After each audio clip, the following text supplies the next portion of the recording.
رسول اللہ صلی اللہ علیہ وسلم نے فرمایا اگر کوئی ناحق کسی کو قتل کرتا ہے تو پھر اس کے بدلے میں اس قاتل کو قتل کر دیا جائے گا، اس کا خون بہانا جائز ہے۔ یہ دوسرا شخص ہے۔ اور تیسرا، اسلام کے آغوش میں آنے کے بعد، اسلام کی آغوش سے نکل جائے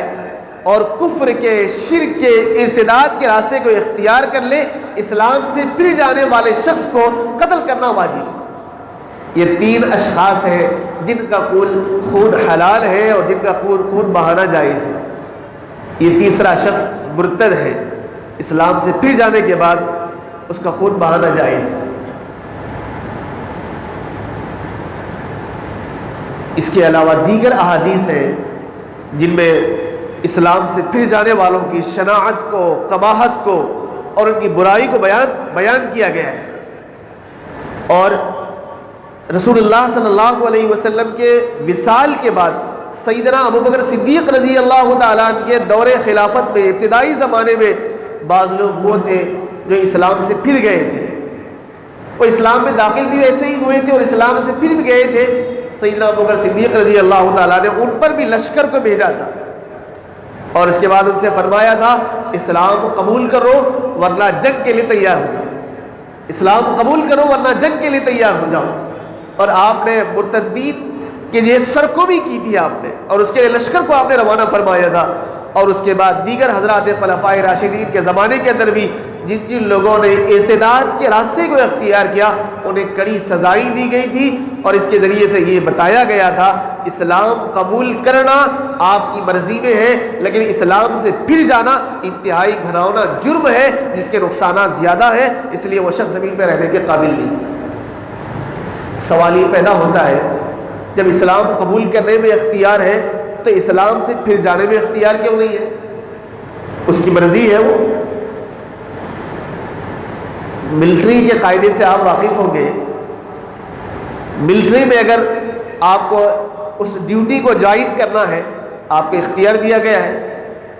آپ چاہے جوائن کریں یا نہ کریں، جوائن کرنے سے پہلے پورے اصول و ضوابط آپ کو بتا دیے جاتے ہیں۔ اگر آپ جوائن کریں گے آپ کے لیے یہ ذمہ داریاں ہوں گی۔ وہ اپنی مرضی سے جو ہے ملٹری جوائن کر لیتا ہے، لیکن اب وہ اگر اس سے باہر نکلنا چاہتا ہے انہیں باہر نکلنے کی اجازت نہیں ہے۔ اگر کوئی نکلنا چاہتا ہے اسے کڑی سزا دی جائے گی۔ کیوں؟ ہم نے آپ کو بلایا نہیں تھا، آپ خود آئے، قانون سامنے رکھتے ہوئے آئے، آنے کے بعد ان اصولوں کی پاس و لحاظ نہیں کرتے ہیں، اسے باہر نکلنا چاہتے ہیں، آپ سزا کے مستحق ہیں۔ اگر وہ قانون درست ہے تو قانون الہی اس سے زیادہ درست ہے، اس کی قباحتیں ہیں، اس کی شناعتیں ہیں۔ وقت نہیں ہے ورنہ میں آپ کو بتاتا کہ مرتد ہونے کے بعد اس کا اثر دوسروں پر کیا پڑتا ہے اور اس کے جو ہے خراب نتائج کیا پڑتے ہیں، اور اس کی جو ہے اس غلطی کا اثر اس کی ذات پر، اس کے خاندان پر، اس کے متعلقین پر، اس کے ساتھ رہنے والوں پر کیا کیا اثرات پڑتے ہیں۔ اس کی مثال آپ یوں سمجھ جائیے، اگر جسم کا کوئی ایک حصہ خراب ہو جائے، کوئی ایک عضو خراب ہو جائے، اگر آدمی یہ کہے کہ نہیں یہ تو میرے جسم کا حصہ ہے، اسے آپ باہر نہ نکلیں، اسے آپ جو ہے درست نہ کریں اور اسے آپ جو ہے کاٹ کر علیحدہ نہ کریں، طبیب یہی کہے گا اگر آپ کو اس سے ہمدردی ہے تو پھر آگے آپ غور و فکر کر لیجئے، آپ کی زندگی اور آپ کی جان بھی محفوظ نہیں رہے گی۔ آگے چلتے چلتے دیگر اعضاء بھی خراب ہوں گے اور پھر آپ دنیا سے رخصت بھی ہو سکتے ہیں۔ اگر آپ اپنے دیگر اعضاء کی سلامتی چاہتے ہیں، زندگی کی سلامتی چاہتے ہیں، تو اس عضو کو کاٹنا ہوگا اور اسے علیحدہ کر دینا ہوگا۔ یہی معاملہ مرتد کا ہے۔ اگر کوئی دین اسلام قبول کرنے کے بعد اسلام سے پھر جاتا ہے، شریعت یہی کہتی ہے اسے قتل کر دینا ہی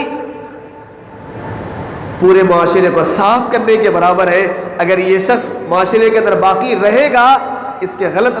نتائج، اس کے غلط اثرات دوسروں پر پڑے گی اور جس کی وجہ سے معاشرہ بھی تباہ و بربادی کے راستے پر جا سکتا ہے۔ اللہ تبارک و تعالی ہم سب کو ارتداد سے بچائے اور ارتداد کی سوچ سے بچائے، اور معاشرے میں جو لوگ راہ ارتداد اختیار کر رہے ہیں اللہ تبارک و تعالیٰ ان کو پھر دوبارہ اسلام کی طرف لانے کی انہیں بھی توفیق عطا فرمائے اور ہم کو بھی توفیق عطا فرمائے۔ میڈیا کے ذریعے سے ملک کے مختلف علاقوں کی صورتحال سامنے آ رہی ہے، کہ بعض لڑکیاں ارتداد کے راستے کو اختیار کر رہے ہیں، بعض مسلم لڑکیاں ارتداد کے راستے کو اختیار کر رہی ہیں، غیر مسلم نوجوانوں کے ساتھ جو ہے رہ رہی ہیں، اور پھر اسلام سے پھر کر اور کفر و شرک کے جو راستے کو اختیار کرتے ہوئے ان سے شادیاں رچا رہے ہیں۔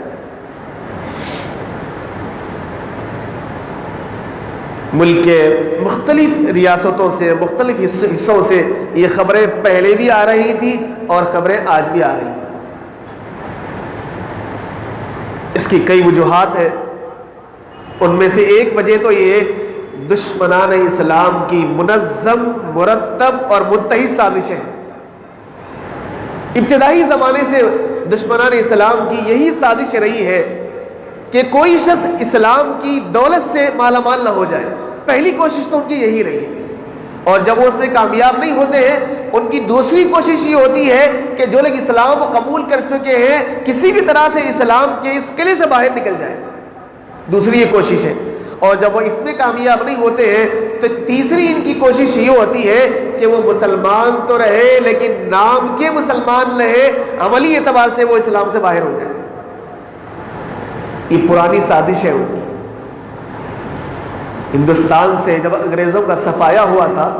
وہ جاتے جاتے یہی کوشش کر کے گئے تھے کہ مسلمان اسلام سے پھر جائیں، اگر اسلام سے نہ پھرے تو کم از کم یہ صرف نام کے مسلمان رہے، کام کے مسلمان نہ رہے۔ اور یہاں برادران وطن جو ہے اللہ جانے کس بات سے انہیں جو ہے بیر ہے اور کس بات سے عداوت ہے، جو ہے آزادی کے بعد سے، حالانکہ شانہ بشانہ مسلمان ملک کی آزادی کے اندر اپنے خون کو بہایا تھا، اپنے جانوں کا نذرانہ دیا تھا، بلکہ اگر تاریخ کے حوالے سے یہ بات کہوں تو 100% صحیح ہے یہ بات کہ ہندوستان کی آزادی میں مسلمانوں نے جتنا خون بہایا ہے دوسروں نے اتنا اپنا پسینہ بھی نہیں بہایا۔ لیکن جب ملک آزاد ہوا تو یہ ان کی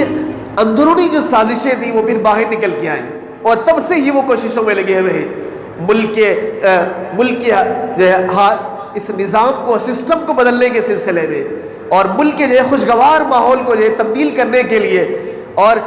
مذاہب کی فیلنگز کو لانے کے لیے یہ طرح طرح کی کوششوں میں لگے ہوئے ہیں۔ آپ سب واقف ہیں اس سے۔ ان میں سے ایک کوشش یہی ہے کسی طرح بھولی بھالی مسلم نوجوان لڑکیوں کو،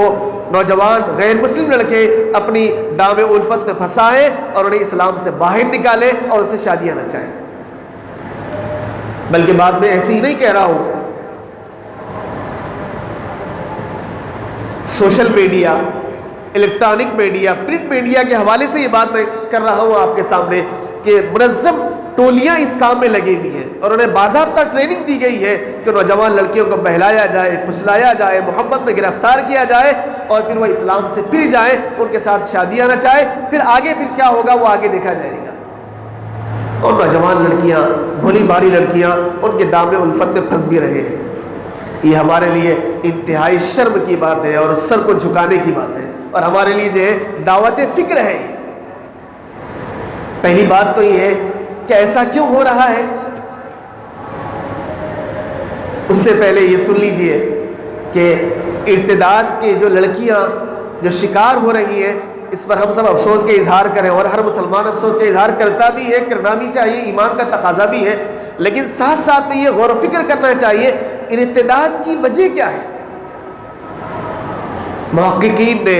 تجزیہ نگاروں نے اس کی کئی وجوہات بیان کی ہے۔ وقت بالکل کم ہے ورنہ میں آپ کو بتاتا کہ ارتداد کی وجوہات کیا ہے۔